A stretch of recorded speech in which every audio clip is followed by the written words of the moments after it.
Kalau ada yang mau jadi bupati juga gitu. Bu, kenapa jadi bupati? Saya kadang-kadang heran, bila orang tidak bermasalah masuk politik malah dipermasalahkan, tapi bila orang bermasalah masuk politik tidak dipermasalahkan. Lah kapan politik kita bisa lebih sehat? Bila mereka-mereka yang berada di wilayah ini tidak mau berada ke dalam wilayah politik. Tapi tidak usah semuanya.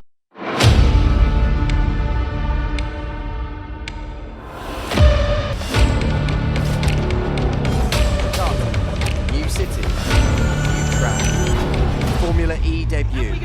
All electric racing at 174 miles per hour. Top 4 now becomes top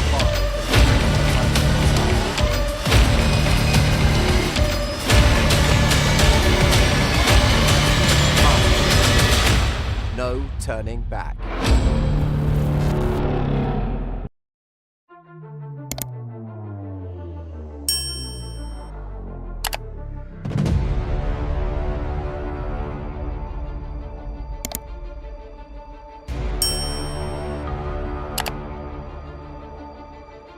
Assalamualaikum warahmatullahi wabarakatuh. Alhamdulillahirabbil alamin, wassalatu wassalamu ala asrofil anbiya'i wal mursalin wa ala alihi wa ashabi ajmain, amma ba'du. Yang saya hormati, hadir bersama kita pertama tuan rumah Rektor Universitas Muhammadiyah Metro, Bapak Dr. Anjas Haji Jazim Ahmad. Beri tepuk tangan untuk Pak Rektor, terima kasih. Juga Sekda Kota Metro, Pak Insinyur Bangkit, Ketua Majelis Dikti Litbang PP Muhammadiyah, Pak Profesor Rinkolin Arsad, kemudian Wakil Ketua Majelis Dikti Litbang PP Muhammadiyah, Pak Profesor Dr. Edi Suwandi Hamid, PW Muhammadiyah, Ketuanya Profesor Marzuki Nur yang saya hormati. Juga yang saya hormati Ketua Pimpinan Wilayah Aisyah Lampung, Ibu Nurjanah. Mana Bu Nurjanah? Bu Nurjanah. Kemudian juga seluruh jajaran baik dari pemerintahan Kota Metro, juga seluruh mahasiswa Universitas Muhammadiyah Metro yang saya sangat hormati dan banggakan. Senang sekali alhamdulillah pagi ini bisa sampai ke Metro, mampir di kampus Universitas Muhammadiyah ini. Insya Allah nanti universitas ini makin maju berkembang. Jadi kalau tadi sudah pakai urutan ranking disebut sebagai salah satu universitas terbaik di Sumatera, insya Allah nanti terbaiknya naik kelas terus. Sumatera, nasional, dan universitas internasional. Jangkauannya luas, jadi buat teman-teman semua pada punya HP nggak nih? Punya pasti. Punya Facebook?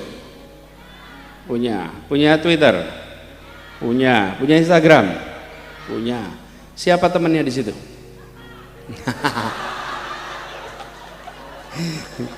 Siapa tadi yang bilang temenan? Nanti kita saling tag ya.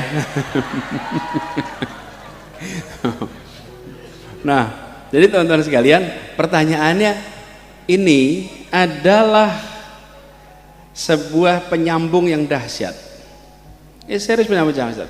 Apalagi selama pandemi kemarin kita dibiasakan. Selama 2 tahun kemarin, yang biasanya kita segalanya serba tatap muka, mendadak kita bisa lakukan secara digital. Itu proses pembiasaan. Walaupun alatnya sudah ada. Sebelum pandemi alatnya ada, tapi tidak pernah kita pakai. Begitu pandemi baru terpakai semua. Pertanyaan sederhana. Apakah teman kita di sini adalah teman masa lalu atau teman masa depan?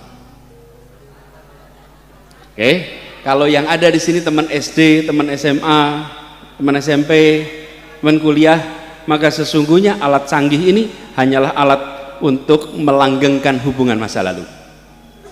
Oke, tapi bila Anda mahasiswa, misalnya Fakultas Biologi, Anda tersambung dengan penelitian-penelitian biologi terkemuka dunia, tersambung dengan penerima hadiah Nobel bidang biologi, tersambung dengan penulis-penulis bidang biologi termaju di dunia, maka alat ini akan menjadi alat untuk membangun masa depan bagi Anda semua. Oke? Jadi Lokasi tidak lagi menjadi faktor besar ketika kita bisa melampaui ini. Jadi pesan saya pada teman-teman semua, terutama teman-teman mahasiswa, jangkauannya diperluas. Lalu kita ketemu dengan universitas-universitas dunia sekarang ini yang membuka silabusnya, yang membuka materinya untuk bisa diakses publik. Karena itu bagi Universitas Muhammadiyah Metro, tinggikan standar yang harus diberikan kepada adik-adik semua, termasuk adik-adik semua belajar tinggikan standarnya. Yang dikhawatirkan teman-teman seringkali begini, bukan kita gagal meraih target, yang dikhawatirkan itu adalah kita berhasil meraih target dan targetnya terlalu rendah. Oke? Ketika targetnya itu rendah, tercapai puas, sementara sesungguhnya targetnya rendah. Tinggikan target itu.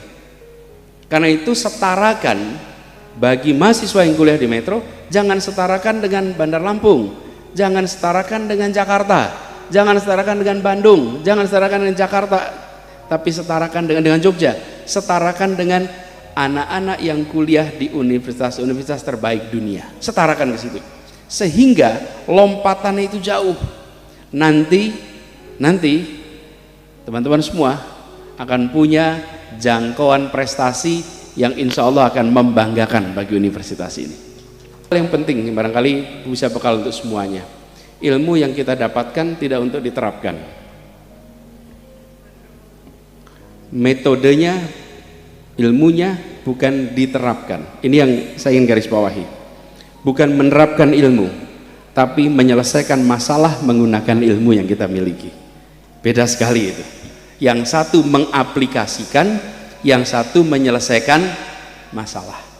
Orientasinya beda. Efeknya apa? Kadang-kadang karena ilmu saya nuklir, kebutuhannya energi, maka saya bikinnya nuklir. Ilmu saya adalah soal hidro, maka kebutuhan energi saya pakainya hidro. Di luar sana kita membutuhkan situasi di mana semua bisa dipakai, semua bisa dipilih. Nah, berada di luar kampus itu memungkinkan kepada kita semua, kami-kami yang dulunya berada di kampus, untuk bisa memanfaatkan ilmu di dalam menyelesaikan permasalahan. Ini terasa sekali kemarin, Prof, sebagai bekas muridnya Pak Lincoln, ketika ketemu pandemi COVID. Ketika ketemu pandemi COVID, itu ujian antara pengambil keputusan yang menggunakan sains dan yang tidak menggunakan sains. Karena barangnya nggak kelihatan. COVID-nya tidak kelihatan. Sesudah berjalan 6 bulan, setahun baru itu mulai kelihatan datanya. Tapi pada saat hari-hari awal tidak kelihatan. Mereka yang mempergunakan ilmu pengetahuan dan mau menggunakan ilmu dan yang tidak. Nah, kita membutuhkan lebih banyak lagi dari masyarakat kita yang bisa menggunakan sains berada di sana. Karena itu bagi para dosen, pada para pengajar, juga tentunya mahasiswa di kemudian hari, bagaimana bisa ikut di dalam proses yang terjadi di masyarakat, di pemerintahan. Memang ada uniknya Pak di kami itu. Di Indonesia ini ada unik Pak. Kalau ada dosen menjadi caleg, biasanya lingkungannya tanya, buat apa jadi caleg? Biasanya begitu Pak. Kalau ada yang mau jadi bupati juga gitu, buat apa jadi bupati? Saya kadang-kadang heran, bila orang tidak bermasalah masuk politik malah dipermasalahkan, tapi bila orang bermasalah masuk politik tidak dipermasalahkan. Lah kapan politik kita bisa lebih sehat? Bila mereka-mereka yang berada di wilayah ini tidak mau berada ke dalam wilayah politik. Tapi tidak usah semuanya. Kalau semuanya repot juga gitu. Tapi pesannya apa?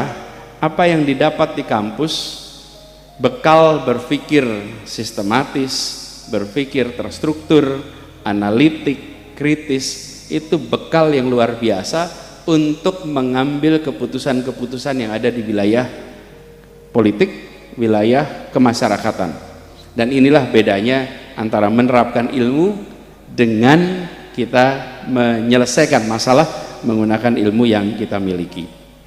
Jadi sekali lagi ini kalau boleh pesan buat adik-adik semuanya, saya berharap suatu saat nanti akan lebih banyak lagi dari teman-teman adik-adik yang mau berkiprah di masyarakat. Tapi pesannya selama kuliah gunakan dua-duanya, di dalam kelas dan di luar kelas. Insya Allah itu akan menjadi bekal bagi kita semua. Indonesia ke depan tantangannya besar, Tapi kalau boleh saya sampaikan teman-teman sekalian, Anda harus mulai benchmarking dengan alumni lain. Kalau dari Metro ini, kalau mau menyandingkan siapa kompetitor Anda di masa depan, kalau mahasiswa Universitas Muhammadiyah Metro, kira-kira siapa sandingan Anda? Kita mungkin akan bilang alumni Ahmad Dahlan Jogja, alumni UMM Malang, UMY, bisa itu. Tapi kalau saya usul Pak, nanti Anda akan ketemu dengan gelombang pulang. Dari mana? Dari Melbourne, dari Sydney, dari Tokyo, dari Amsterdam. Mereka orang Indonesia juga, mereka anak-anak kita juga. Mereka sekolahnya di luar, mereka akan pulang. Mereka akan kembali dengan apa? Satu, state of the art knowledge dalam bidangnya terbaru. Dua, jejaring internasional. Tiga, bahasa internasional. Mereka akan pulang dengan itu, dan mereka punya kecintaan pada Republik yang tidak kalah dengan orang-orang yang kuliah dalam negeri. Karena itu bagi kita yang sekarang kuliah dalam negeri, isi tiga itu tanpa harus pergi ke luar negeri. Dan kita bisa melakukan itu. Bisa melakukan itu. State of the art knowledge, semua materinya Anda bisa perhatikan di sini. Karena itu tantangan buat dosen, tantangan buat mahasiswa, membuat materinya setara dengan mereka-mereka. Yang kedua, jejaring internasional. Tadi saya sampaikan, Anda bisa membangun jejaring internasional tanpa harus pergi kepada dunia luar. Yang ketiga, penguasaan bahasa internasional.